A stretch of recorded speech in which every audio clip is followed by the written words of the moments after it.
और माया कैलेंडर था वास्तव में। तो माया एक बहुत बड़ी सभ्यता हुई है और उन्होंने जो कैलेंडर दिया गजब का कैलेंडर था। उसमें केवल धरती की गति को नहीं, वीनस जो ग्रह है, शुक्र ग्रह को भी शामिल किया उन्होंने।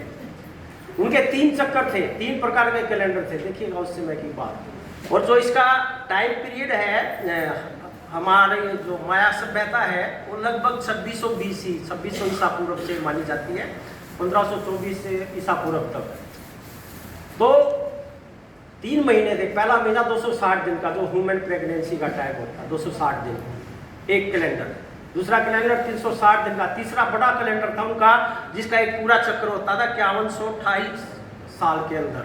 और जो उन्होंने कैलेंडर शुरू कराया था वो कराया था 13 अगस्त 3114 ईसा पूर्व खत्म हुआ था एक्चुअली। और हमारे यहाँ जैसी परंपरा, जैसे कि वक्ता भी कह रहे थे, बड़ी वो चलती है बातें यहाँ पर, तो ऐसा होगा, मजे ले लो, ये कर लो है, उसको साइंटिफिक हम उसके अंदर मतलब कहने का नहीं पहुँचे। तो हमारे यहाँ जो कैलेंडर है उसका जो बेस है, वास्तव में हमारे यहाँ 3 प्रकार के कैलेंडर चलते हैं। एक शक, एक विक्रम संवत आपने सुना होगा, शक, और जो हमारा ग्रेगोरियन कैलेंडर है जिसको हम क्रिश्चियन कैलेंडर भी कह देते हैं। थोड़ा थोड़ा इसके ऊपर बात रखूँगा 1-1 मिनट की। जो विक्रम संवत है, कोई बताएगा कितना? अब कौन सा विक्रम संवत चल रहा है? 2080। हाँ जी, 2080। 80, बहुत बढ़िया। मतलब विक्रमादित्य जो 57 BC में वो शकों को हरा करके राजा बने, तो उस समय से शुरुआत मानी जाती है। 57 साल आगे होता है। और शक संवत कोई बताएगा कितना है? क्योंकि वो भी हमारे कैलेंडर में चलता है। राष्ट्रीय कैलेंडर हमारा विक्रम संवत से चलता है, जो कि देसी महीने चलते हैं। जिसमें देसी महीना कहाँ से शुरू होता है? 1 अप्रैल से तो नहीं कह सकते। कब से शुरू होता है? चैत का? चैत, विशाख, जेठ, साढ़। नहीं, देखो 1 अप्रैल फिक्स डेट नहीं होती। वर्नल, हाँ, वर्नल इक्विनॉक्स जो होता है हमारा 21 मार्च जो होता है, उसके बाद जो पहला मतलब पूर्णवासी को होती है ना, पूर्णवासी जब भी होते हैं उसके बाद पिडवा का भाग हो पिडवा कहते हैं, सही बात है, वहाँ से स्टार्ट होता है।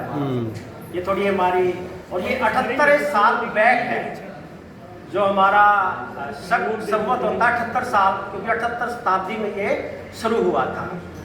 दूसरी बात, ये जितने भी कैलेंडर है ना, रोमन कैलेंडर पर आधारित है। रोमन शुरू में जो कैलेंडर था वो 10 महीने का होता था, 304 दिन का। उसके बाद एक राजा हुए, वो थोड़ी सी कहानी साथ साथ भी बताता रहूँगा, तो थोड़ी इंटरेस्टिंग बातें। तो उसके बाद संशोधित करके जूलियस सीजर ने उसको संशोधित किया, अपने नाम से उसने महीना भी जोड़ा। जुलाई महीना है ना, वो जूलियस सीजर के नाम से है। और उसी सीजर उसमें ही अगस्त, और वाकिंग उसके नाम से अगस्त का महीना है। और फिर ये है, मैं साथ साथ थोड़ा थोड़ा बताऊंगा। अब आते हैं इसके ऊपर क्रॉनिकल ऑफ द सेंचुरीज। ये जो शताब्दियों का हमारा इतिहास है असल में, जो इसमें सारी चीज़ें हैं, हमारी साइंस है, टेक्नोलॉजी है, इंजीनियरिंग है, मैथमेटिक्स है, आर्किटेक्ट है, स्टीम कह लीजिए आप। इसमें क्या फ़र्क है? जैसा मैंने उनकी सोचिए थोड़ा सा पॉइंट आउट किया था, ये साइंटिफिक कैसे है कि इसमें जो चीज़ें हैं ना वो एविडेंस बेस्ड रीजनिंग पर है। एविडेंस बेस्ड क्या है? तथ्य आधारित। तर्क भी है, तथ्य आधारित भी है। अब तथ्य कहाँ से आते हैं? फैब्रिकेटेड बातें नहीं है, बनावटी बातें नहीं है, जो यहाँ चर्चा भी हुई है विस्तार से, मैं उस पर नहीं जाऊँगा। 10-5 एग्जाम्पल दिए जा सकते हैं, लेकिन अब क्योंकि समय मुझे अलाउ नहीं कर रहा। 2 चीज़ें, 2 आविष्कार जो साइंस के हैं, उन्होंने साइंस उसके बेस पर है ये सारा जो क्रोनोलॉजी है। पहला है हमारा 20वीं शताब्दी में जो स्ट्रक्चर ऑफ एटम, मतलब एटम की जो संरचना है उसका आविष्कार होता है। एटम की बनावट क्या है, संरचना क्या है, उसके आधार पर रेडियो एक्टिविटी की खोज होती है। और वहाँ से एक बहुत बड़ा कॉन्सेप्ट निकल के आता है, जैसा प्रमोद जी ने कहा था कि 4.5 अरब वर्ष है पृथ्वी की आयु, कैसे पता चलता है? कार्बन डेटिंग का कॉन्सेप्ट आता है, जहाँ से हमें प्रोटो हिस्ट्री का पता चलता है। अभी ह्यूमैनिटी की बात आ रही थी, जो सबसे पुराना होमिनिड हमें मिला है ना, अफ्रीका में मिला लूसी नाम का करेक्टर, आप देख लीजिए नेट पर, लूसी क्रैडल माना जाता है अफ्रीका को ह्यूमैनिटी का। जो सबसे पुराना वो फोसिल्स मिले हैं 3.5 करोड़ 3.4 करोड़ वर्ष पुराने मिले हैं, जो कि फीमेल है लड़की का मिला, मतलब तो इस प्रकार से प्रूफ है हमारे पास, एविडेंस है। दूसरा प्रूफ है, इस थ्योरी के आने से पहले डार्विन ने अपनी थ्योरी दे दी थी, ओरिजिन ऑफ स्पीसीज, प्रजातियों का उद्गम कैसे हुआ, उसका आज बहुत विरोध है। और वो 1953 में वाटसन और क्रिक ने डीएनए की खोज की थी, जिस पर आधारित है।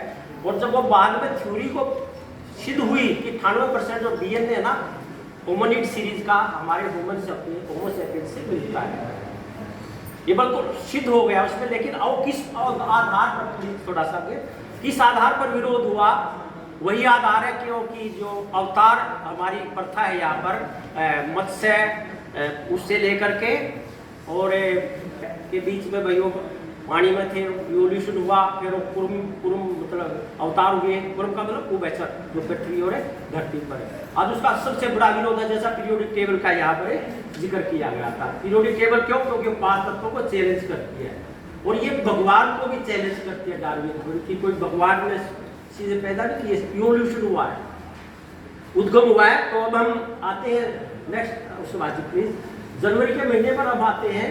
तो इस क्रोनोलॉजी में क्या है, बहुत सारी पर्सनैलिटीज के बर्थडे या कोई घटनाएं हैं निचोड़ दे रखी है महीने के हिसाब से, और हिस्ट्री दिया हुआ है। हिस्ट्री कहाँ से लिया गया है?